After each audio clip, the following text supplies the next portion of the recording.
اور یہی ان کا خاصہ ہے کہ اسلام اپنے ماننے والوں کو صرف عبادات نہیں سکھاتا. دین صرف اس چیز کا نام نہیں کہ آپ نے 5 وقت کی نماز ادا کر لی، سال میں روزے رکھ لیے، بیت اللہ کا طواف کر لیا اور بس نہیں. یقیناً یہ عبادات فرض کی حیثیت رکھتی ہیں، لیکن اسلام اپنے ماننے والے مسلمان کو انسانیت بھی سکھاتا ہے. وہ اس کو ایک اچھا انسان بننا سکھاتا ہے.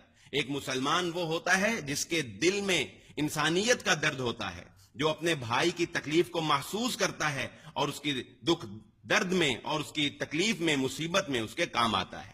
یہ تو سودی نظام نے ہمیں اتنا خود غرض بنا دیا کہ کسی کے کام آنا تو کجا، ہم کسی کے درد کو بھی محسوس نہیں کر سکتے. لیکن آپ کو اندازہ ہوگا اس حدیث مبارکہ سے، جس کو امام بخاری رحمہ اللہ نے اپنی کتاب میں حدیث نمبر 2545 کے تحت ذکر کیا، اور علامہ البانی نے بھی اپنی کتاب سلسلہ حدیث صحیحہ میں نقل کیا، کہ اسلام نے کس طرح سے انسانیت کا درس دیا ہے اور انسان کی کیا قدر جو ہے وہ اسلام نے بتائی ہے، جس کو اقبال نے بڑے پیارے انداز میں بیان کیا کہ ایک ہی صف میں کھڑے ہو گئے محمود و ایاز، نہ کوئی بندہ رہا نہ کوئی بندہ نواز. اللہ کے نبی صلی اللہ علیہ وآلہ وسلم نے ارشاد فرمایا کہ تمہارے غلام، تمہارے ملازمین جو ہیں یہ تمہارے بھائی ہیں. جعلہم اللہ تحت ایدیکم، اللہ نے ان کو تمہارے ماتحت بنایا ہے. فمن کان اخوہ تحت یدیہ، اگر یعنی آپ اندازہ کریں الفاظ کتنے پیارے استعمال ہو رہے ہیں. فرمایا اگر تمہارا کوئی بھائی، یہ نہیں فرمایا اگر تمہارا کوئی ملازم یا تمہارا کوئی غلام، فرمایا اگر تمہارا کوئی بھائی تحت یدیہ، اگر تمہارے ہاتھ کے نیچے آ گیا ہے، یعنی تمہارے ماتحت آ گیا ہے، تمہارا ملازم بن گیا ہے.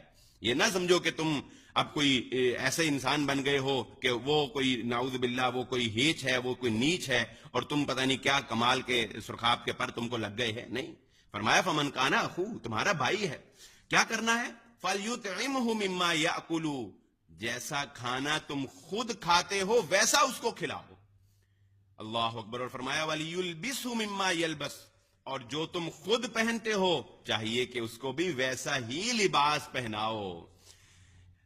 اس حدیث کو سن کے آپ اندازہ لگا سکتے ہیں کہ ہم اپنے گھروں میں کام کرنے والے ملازمین کے ساتھ کیسا سلوک کرتے ہیں، اور ہم اپنے ہاں جس کو ملازم رکھتے ہیں اس کے ساتھ ہمارا رویہ کیسا ہوتا ہے. اللہ کے نبی صلی اللہ علیہ وسلم نے فرمایا، اس حدیث کے اگلے الفاظ کیا ہیں؟ فرمایا وَلَا تُكَلِّفُوهُمْ مَا يَغْلِبُهُمْ، اس کو کوئی ایسا کام نہ دو جو وہ بیچارہ کر نہ سکتا ہو، اس کے لیے دشوار ہو. اس پر ایسا بوجھ نہ ڈالو جو کام اس کے لیے کرنا مشکل ہو جائے. فرمایا اگر کوئی ایسا کام کرنا ہی ہو تو پھر کیا کرو؟ فَعِينُوهُمْ، ان کی ساتھ مدد کیا کرو. یعنی اگر کوئی بھاری کام آ گیا، کبھی کوئی زیادہ کام آ گیا، تو اپنے ملازم کے ساتھ مل کر اس کی مدد کیا کرو. یہ ہے وہ درس جو انسانیت کا درس ہے، جو اسلام ہمیں سکھاتا ہے، جو ہمارے نبی محمد الرسول اللہ صلی اللہ علیہ وآلہ وسلم نے ہمیں سکھایا ہے.